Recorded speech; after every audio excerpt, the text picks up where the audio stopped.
was out, so Be Cruel to Your School was kind of like they were in bed together. Why do you think the video was banned here in America? Was it because of the over-dramatic special effects? Was America just not able to handle that? I think it's basically, you know, at that point in time, I think the RMCP thing was going on, where they were trying to ban videos, they were trying to ban this and trying to ban that. And, you know, Twisted Sister kind of came from the same school as us. Piss off the parents as much as possible, you know, and then the kids will love you. And that was sort of our thing. Now, I don't think you can actually shock an audience anymore. Yeah. You know, I mean, you could cut your arm off and eat it or something, but you can only do it twice. You know? So, shocking an audience, it used to, in the 70s, if they cut my head off, oh, it's the most shocking thing. We can't let our kids see this. This is the worst thing ever. Now you turn on CNN and there's a guy really getting his head cut off. So CNN becomes more shocking, the reality, than any fantasy thing that Zombie or I or Marilyn or anybody can do. You know. So now the shock rock is just a bit of a device in the show. You know, I mean, they're still cutting my head off, but it's very classy now how they do it. Yeah. And another guest that we have here this weekend is the beautiful Elvira. Oh. And I wanted to ask about your song, Feed My Frankenstein, because does she have a little feature in that song? She was, you know, Elvira is such a kindred spirit, you know, to what we were doing. And she's actually a very funny stand-up comedian. Cassandra is, I've seen her before do stand-up with red hair. She has red hair, really. And, but when she does her Cassandra thing, I mean, she's so good at it. She's timeless at doing this character. And, but she does other characters. I don't know. I do ever get a chance to see her live doing stand-up. She's very funny. And another story that I wanted to ask you is, there's a scene from the film Almost Famous, where they're on a plane. And I was watching, I think it was the Chef documentary, and they were talking about how that plane ride was based on an Alice Cooper plane ride? There was a scene in Almost Famous where the plane catches fire, and everybody starts confessing things to each other. That happened to us. And he was on the flight with us. Cameron was. Oh, Cameron was on the flight with Yes. And we're flying into Notre Dame or someplace like that, and I look over, and one of the engines is on fire. And we're playing poker, and I went, price of poker just went up. Everybody's putting their money in, and then one of the guys is sitting there, and he goes, one of the guys in the back, we had a friend that was our accountant, he goes, you're gonna have, your wife's gonna have a baby, right? He goes, yeah. Yeah, it's mine. Everybody goes like this. Everybody starts confessing all these things because they think we're gonna die, you know. And then the pilot on the plane, and his pilot, his name was Captain Kirk, I swear. And he says, oh, well, fire's out, we're gonna be landing now. And everybody starts thinking, what did I just say? What did I confess to? Just kidding, that's your baby, don't worry about it. But that was a real true story that really happened. So when I saw the movie, I went, oh, wait a minute, that happened. You know, I saw where he got the story. So obviously that must have been an insanely crazy moment, but you've done your fair share of stunts. So I was wondering, what is the craziest stunt that you've ever done? Well, you know, when you're putting your head in a guillotine, usually that would be a big rubber blade that looks like, you know, our blade is a 40-pound real blade. And I mean, it misses me by that much every night. Ow. And you just have to know how to do it. But I always thought to myself, when I went to the carnival or the circus, and there's a guy inside of a cage with 5 tigers, and all he has is a chair. You don't think the tiger could take that chair out of his hand and just destroy it? But the audience is sitting out here going, this might be the night. So I said, I want that in our show. So I let everybody know that the guillotine could actually cut my head off. You know, and that gives that extra bit of, wow, this might be the night. And it was the same thing with the guillotine, I mean with the gallows. The gallows, I can't tell you how it works, but the rope comes about that close to my neck, actually, every night. You know, you have to keep that little bit of, you know, fear going so that the audience is part of it. They get the excitement from it, you know. I always tell my band this, when a new guy gets in the band, I go, look, I can promise you 3 things. You're gonna get paid, you're gonna see the world, you're gonna get stitches. Everybody in my band has gotten stitches at some point because you get a little too close to the sword that's being wielded around, and it's Errol Flynn's sword, by the way, the sword that I use. And so if you get a little close, you get a little nick right there, 2 or 3 stitches, and then you have your mark, the mark of Alice on you. Is there like special training that someone has to go through in order to be the person that drops that guillotine every night? The guillotine actually now is done by Mademoiselle Guillotine, and that's my wife, Cheryl. And she plays the character. She here? She's either backstage. Oh, she is over there with a hat on. She plays. Stand up, Cheryl. Stand up.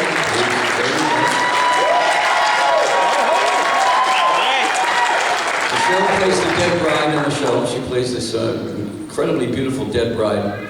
And then she plays Mademoiselle Guillotine, which is this really horrific, beautiful character. But normally when she plays the nurse and she brings the carriage out, I look in the carriage and there's the baby in there, and you know, and I take it and she tries to stop me. With Mademoiselle Guillotine, she comes out with the carriage and she picks up the baby and hands it to me. Because she wants me to do something bad so she can put me in the guillotine. So it's a different kind of storyline. The baby makes it every night, don't worry. The baby makes it every single night. And just to add to that, you just recently had an interview with Dan Rather where you were speaking about your relationship, and I'm a newlywed, and I want to say that your relationship is something that my husband and I aspire to. I think your relationship is so beautiful. Thank you. And the way you talk about your wife is so lovely. Well, I always introduce her as my better 80%. She's not my better half. She's my better 80%. We've been married 43 years. She was originally in the Nightmare Show. And she was 18 years old, and she played the spider, she played the dancing skeleton, she played the ballerina. So she's been in the show since 1976. And she's better now than she was then. So, you know, it's great to have her on the show. Yeah. I also wanted to ask about this new music that you've been working on. I see you're working on music based on Detroit. Is that the case? I'm from Detroit, and Detroit is the hard rock capital of the world. It's like, you know, if New York has a sound, San Francisco has a sound, LA has a sound, Boston has a sound. Detroit was the hard rock bands. That was Iggy and the Stooges and the MC5 and Alice Cooper and Bob Seger and Nugent and the Amboy Dukes and all the hard rock bands came out of Detroit. So I was very proud to be, you know, a Detroit rocker. So I decided I've got to do an album that just tips my hat to Detroit. And that's what we're doing right now. It's either all Detroit players, or the songs are written by people and myself from Detroit, but it has to be a Detroit thing all the way. So I'm tired of Detroit being the butt of the joke, which it usually is. You know, now it's on its way up, and it's amazing. Detroit, downtown Detroit now is like, wow, as cool as anything you've ever seen. Yeah. That must be one of your favorite cities to play when you're on tour then. Well, it's, you know, when you go to certain cities, you know what the audiences are like. The Detroit audiences, you cannot be Seals and Croft in Detroit. You know, if you go in there with soft rock, they just kill you. I mean, that's the way Detroit is. So you have to go in with attitude. You have to go in with attitude, and that's always the way it's been. It's my favorite city to play in always because, of course, it's hometown. You know, Glasgow, Scotland. The first time I played Glasgow, we're on stage, and I look down, and the audience is all in black leather jackets, they all have black hair down to here. They're all drinking and fighting. And I went, Detroit! I felt right at home.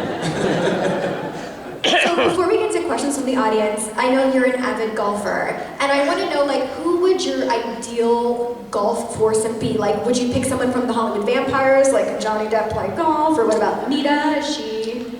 Johnny doesn't play golf. I got Johnny a set of clubs, and he kind of walks by them every day and looks at them, and he says, oh, he did threaten me one time, though. One of his best friends is well, all of our best friends, Marilyn Manson.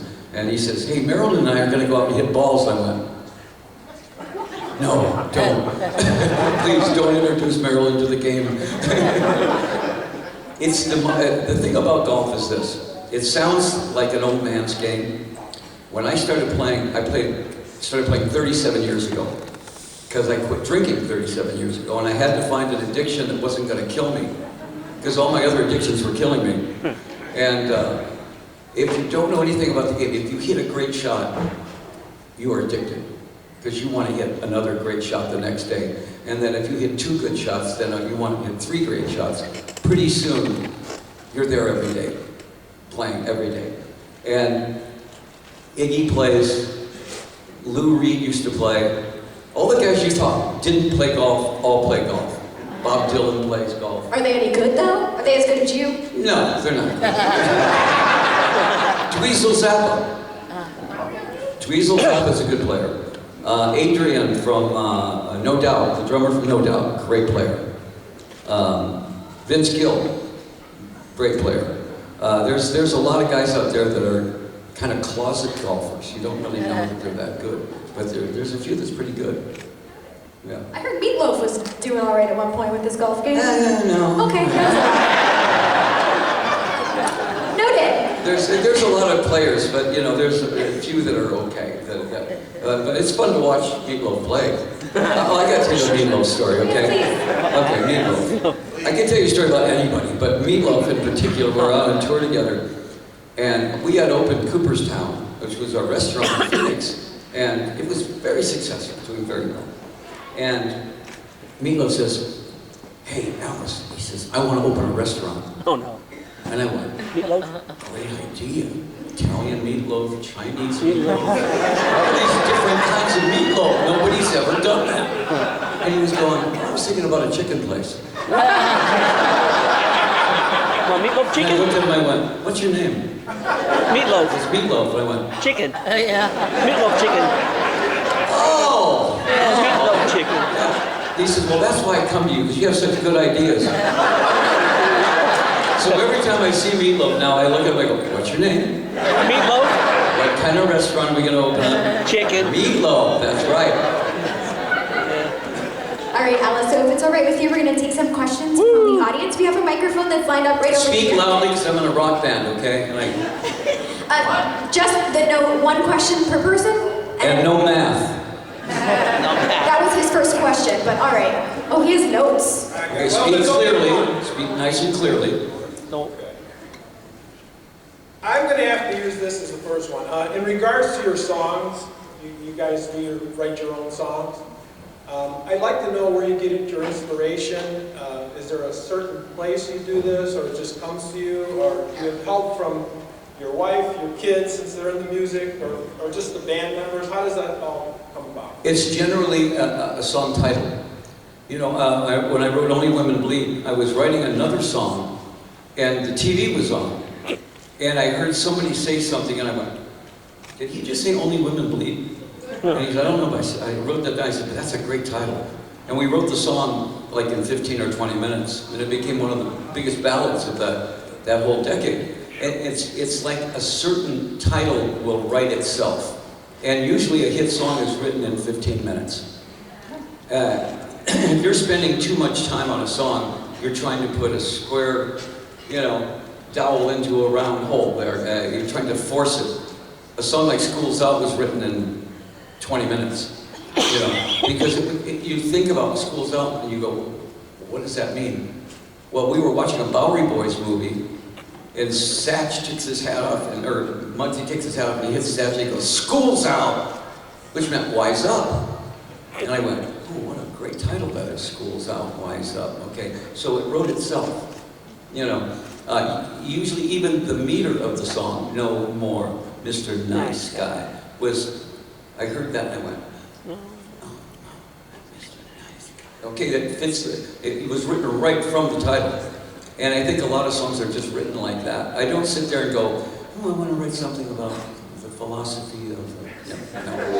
And anytime you ever hear a songwriter say, this is written about the sociological problems that we're having with our...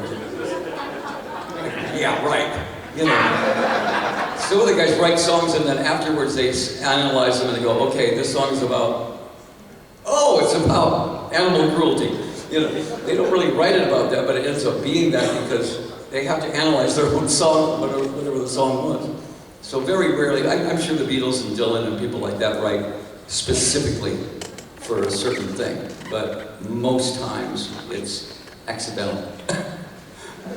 I got just one real quick one. You turned me on to this group Stripes, these kids. What do you think of Greta Van Fleet? I'm sorry, what was that? Greta Van Fleet, they're like a... Greta Van Fleet could be the arrow point for what's going to happen soon, I hope. Rock and roll right now, they say rock and roll is dead. Well, you know, what's going on right now in the music business is Vegas.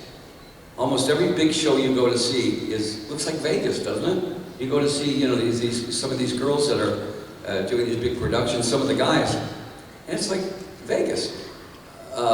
Lady Gaga is great. Lady Gaga does production and she knows what she's doing. She really specifically knows what she's doing. Shakira is another one that really is very specific about how to make that show work. But generally, they're bringing in somebody from Vegas and you know, and lighting it and everything. I don't call that rock and roll. To me, rock and roll is still AC/DC. Greta Van Fleet, you know, are a great little rock band, young rock band. There's a band called the Struts. This is a really good rock band. The Foo Fighters are a true rock band. You know, I mean, you're talking about bands that play rock and roll with guitars in your face. A lot of what you hear on the radio is not rock and roll. No. I just don't call it rock and roll at all. I mean, can you put, let's say, a band like the Lumineers, who are really good at what they do, but could you put that in the same class as the Who? So how is that considered rock and roll?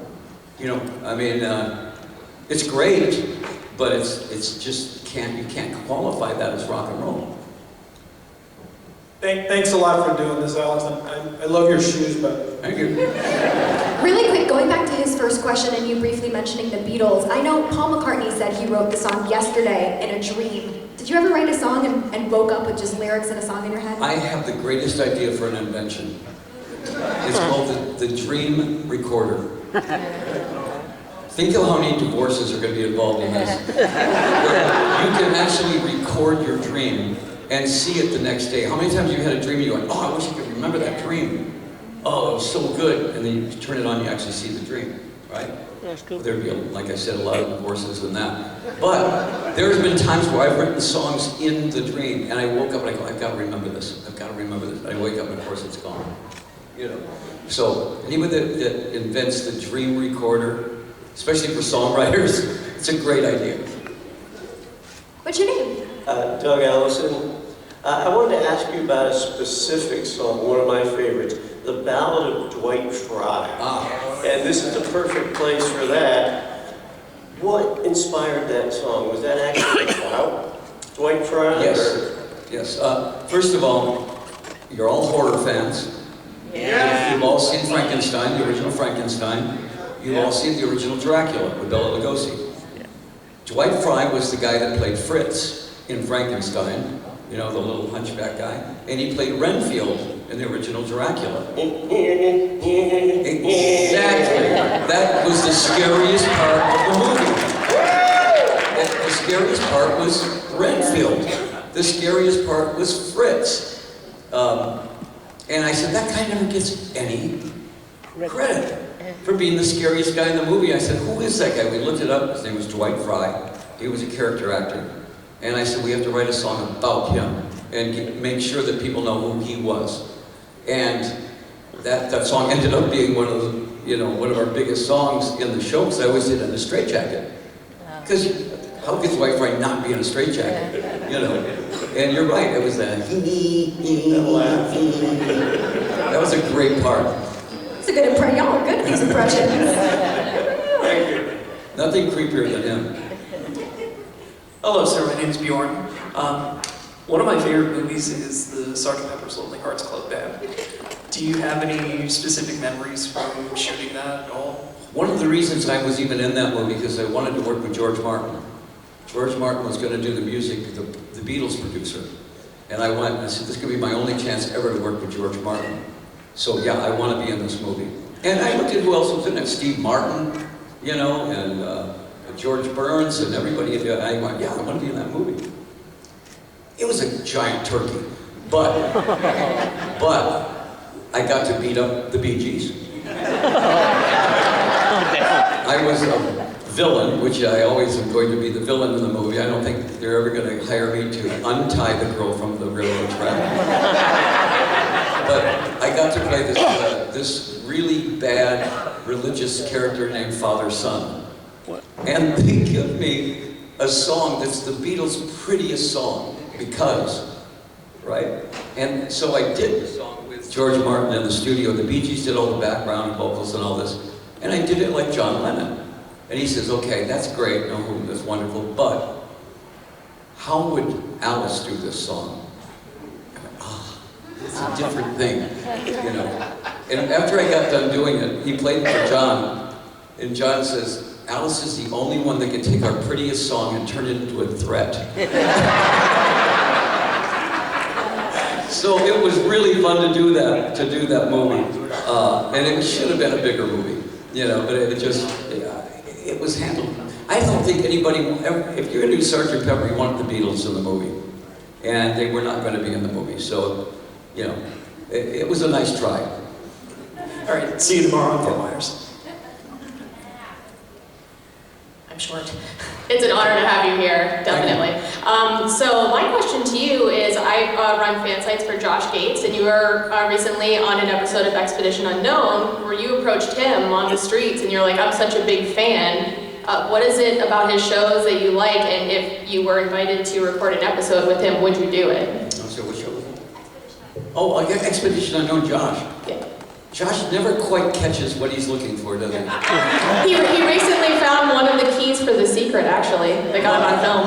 I love the show. I watch the show constantly. If I'm not watching that, I'm watching Ghost Hunters or Ghost Adventures, one of those. But Josh is great because he's funny, for one thing. He's really funny. And think of this guy's, where he's been. He's been to the strangest and done some very dangerous things. I mean, things that I would never do, you know, and you can see that the guy's an athlete. Maybe he's climbing cliffs and doing all these things. But I think I watched the show because he's so funny. Yeah. He's really, really very clever. And I ran into him. I was in San Francisco with Cheryl, and we had a day off and went down to the Navy Pier, and I go, that's Josh over there. And I walked over, you know, and I said, hey, Josh. And he turned around and went, oh. You know, I said, I watch your show all the time. He goes, no. But you know, that show is almost hard to not watch. It's a great show. Thank you very much. Yeah. Hi, my name is Nicole. My question is how is the creative process different for an Alice Cooper album compared to like the Hollywood Vampires albums? It's two different worlds. You know, the Alice Cooper show is pretty much 90% me on everything. Writing the music, writing the, because I know what I want to see on stage, and so sometimes I write the songs to fit the theatrics on stage. With the Vampires, first of all, give you a little history on the Hollywood Vampires. It was a drinking club in the 70s, early 70s, at the Rainbow Bar and Grill. We would show up every night, and the same people would show up. There would be Harry Nilsson, Mickey Dolenz, John Lennon, Keith Moon, Bernie Taupin, who was my best friend. And it was all these rockers that would show up at this one club, and we would drink. So they put us up in this loft, and they started calling us the Hollywood Vampires, because all we did was showed up at night and drank, and that's what vampires do.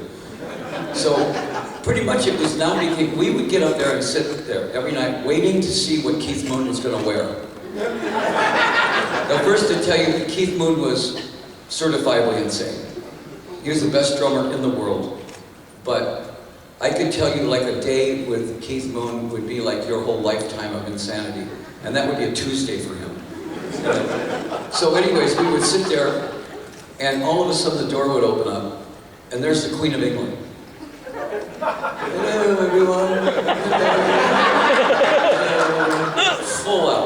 mean, detailed. And he had a 1923 Rolls Royce that was as long as that whole thing there. He took the back seats out and put a throne in. And took the roof off, so when he went down Sunset Boulevard, he could, hello. That's funny. And I'm telling you, that was reality for him. And again, he was the best drummer ever, so you couldn't. And he was the nicest guy. It was like a little kid that needed a lot of Ritalin. And he would come up to stay at your house for 2 weeks at a time. So anyways, I'm telling Johnny Depp about this because I was doing Dark Shadows with him in London. And he says, well, it'd be great to put a band together just to do songs for all of our dead drunk friends. And I went, that's a great idea, the Hollywood Vampires. We can reinvent that. And just as I said that, Joe Perry walked in from Aerosmith. I'm in. Duff McKagan, hey, I'm in. I had a band right there. I had the band right there. And we said, what we're going to do is we're just going to play bars. We're going to be the world's most expensive bar band. And that was the idea. We played the Roxy on the Rocks, about 80 people there, 100 people, yay. The very next show was Rock in Rio, 200,000 people. So we went from a bar band to, and it ended up that the idea of doing these songs about these characters that were no longer with us, the John Lennons and the Keith Moons and the T-Rexes and all those guys, was such a good idea that other people wanted to be on the album. Robbie Krieger from the Doors came in and played on the Doors songs. And we're all standing there in Johnny's living room, or in the studio playing. Paul McCartney walks in. Okay, now for any musician, that's like, what? And he sits down at the piano and he goes, okay. He said, I wrote this song for Badfinger. If you want it, anytime, come and get it. He said, okay, Alice, you take the middle part. Johnny, you play this and you play this. And he's looking at us. And then he turns around to the piano and we all go. He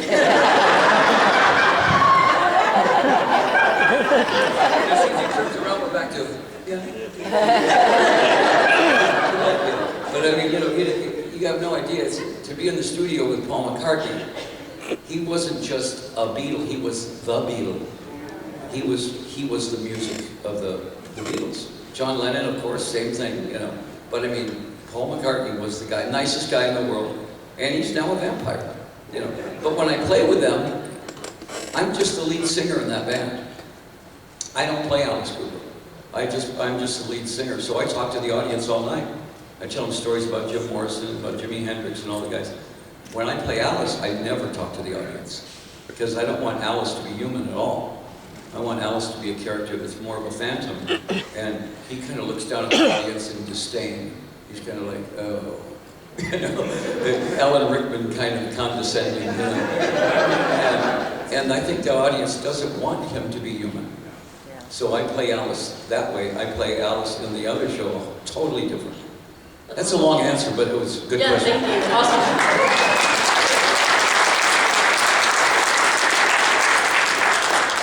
Hi, Alice. I'm Theodore.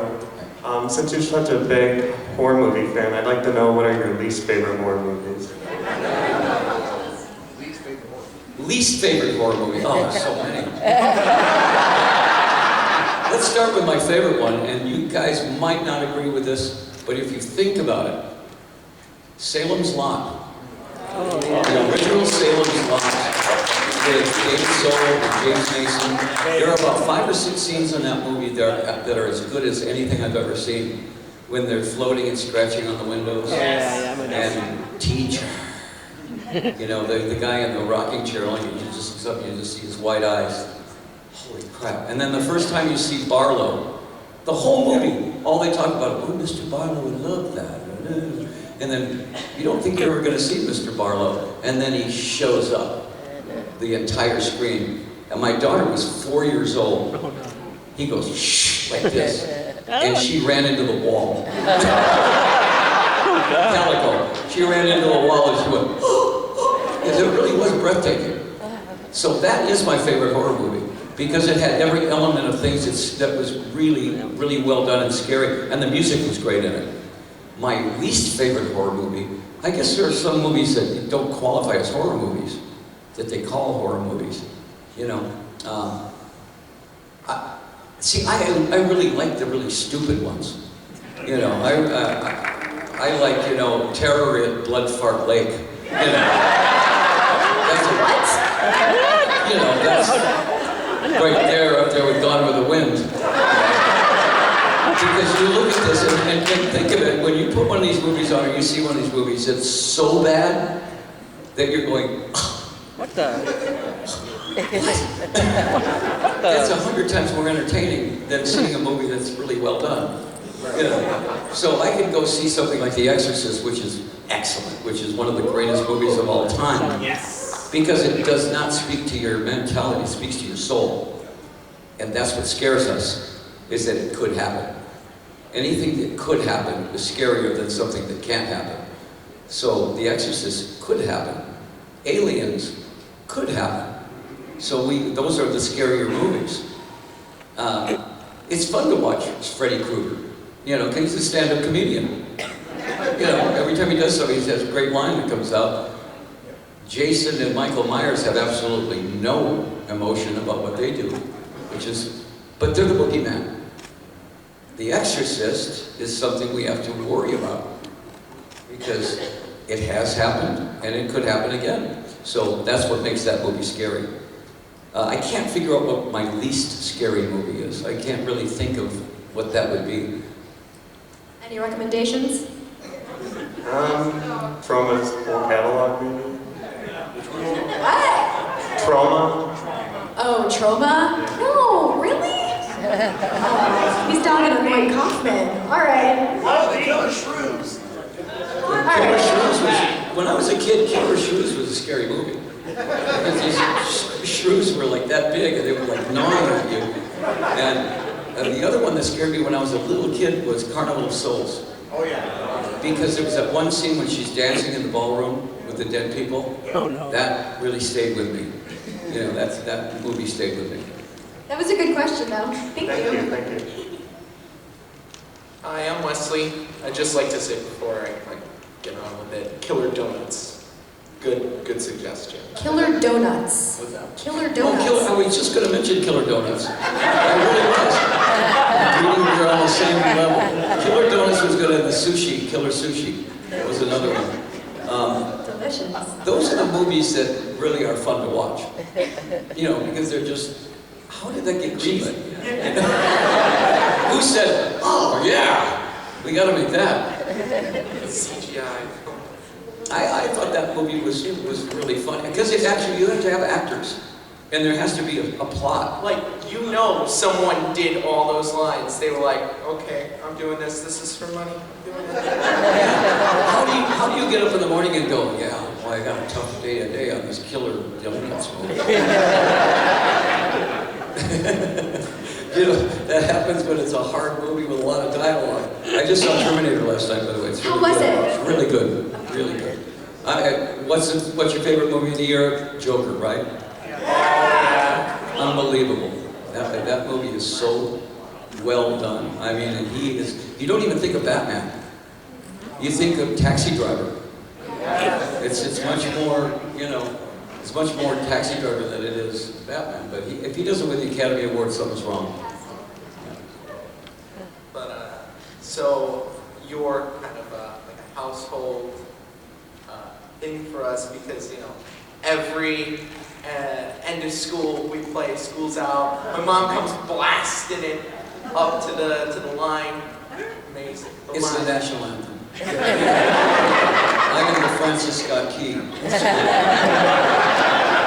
At the time, we didn't know that was going to be that. It's the only record that we ever did, though, that I listened back to the playback and went, if that's not a hit, I should go sell shoes somewhere. Because that was the obvious one. It was so perfect for the time. And it was subversive, definitely. And at the same time, it was playful and joyful. So it was a combination of a whole bunch of different things. But it stands up as a rock song, as a good rock song, because it has a little bit of Yardbirds in it. You know, it's got a little bit of real Detroit rock and roll in there. And I think that's what makes it keeps it going, is that in itself. And it's written as much for the teachers as it is for the kids, because teachers hate kids at the end of school. So everybody's happy about school being out. We tried writing schools back in and nobody was buying into it.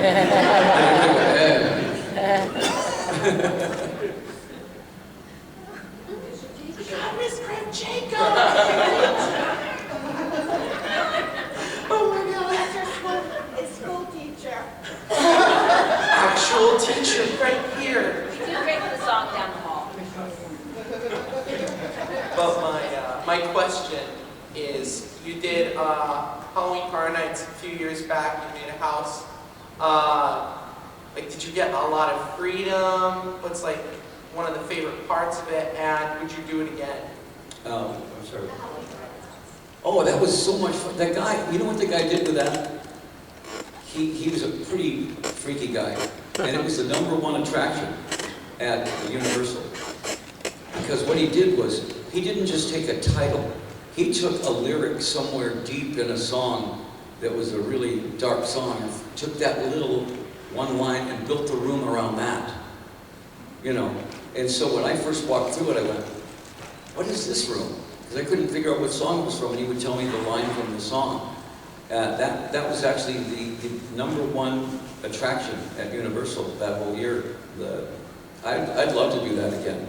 But I had to have that guy do it, because he was, you know. And McFarlane did the one in Phoenix, and that was voted. That had 5 stars. USA called it the scariest haunted house in America. So if you want a haunted house, you come to me.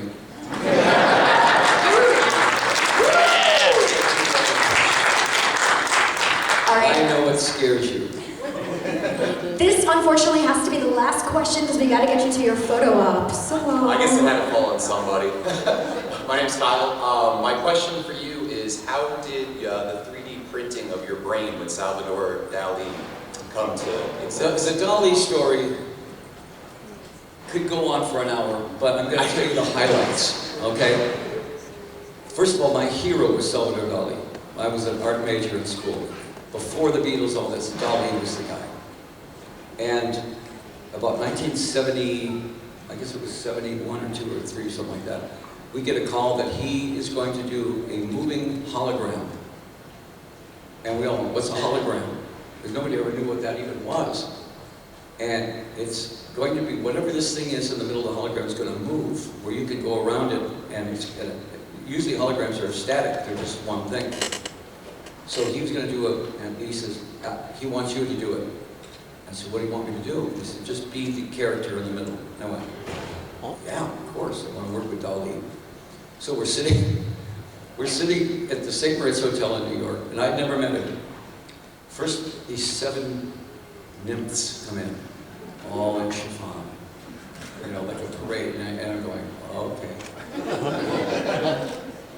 And then Gala comes in, his wife, who was the subject of most of his paintings. Full Fred Astaire, tuxedo, white spats, cane, hat, top hat, gloves. She runs the money. She runs the whole thing. And then the Dali comes in. He's got like Aladdin shoes, you know. He's got a pair of giraffe skin pants on. You know, he was Dali. And he comes in, and he orders himself a glass of hot water. And he reaches in his pocket, and he takes out a jar of honey. And he's pouring it, and pouring it, and pouring it. And he takes a pair of scissors out and goes, Will, what? And then he goes on to explain, you know, but he speaks in 5 languages. 1 word's in English, 1 word's in Italian, 1 word's in French, 1 word's in... So you're only getting 1/5 of what he's talking about, you know. And after 5 days, we did a press conference, and they said, Alice, what was it like to work with Dali? And I went, I have no idea. I couldn't understand a word he said for 5 days. And he stands up and he goes, perfect. The greatest form of communication is chaos. You speak English? Of course I speak English. Well, you can So see for it. 5 days he didn't speak English, but all of a sudden now he can speak English. And at one point he came in and he says, "This is the Alice Cooper brain." And he had this plastic brain that he had sculpted. You know, and it had a chocolatey Claire running down the back. And it had ants that spelled out Alice and Dolly. God. And he, you know, standing there with it. And I said, "That's great. Can I have it?" "Of course not. It's worth millions." And at dinner, there were 19 people at dinner in the most expensive restaurant in New York City, and the bill comes, he signs the tablecloth. Walks out. So I signed it, and I said, "I'll leave the tip."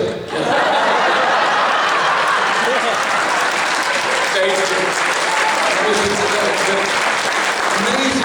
Dolly was amazing.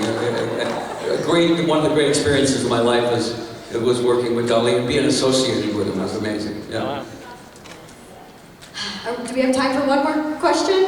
Or should we wrap it up? Okay, this has to be really quick. Great. Thank you, Alice, for taking the time to be with your fans and taking the time to tour as often as you do so we can see you and be inspired by you. Thank you so much.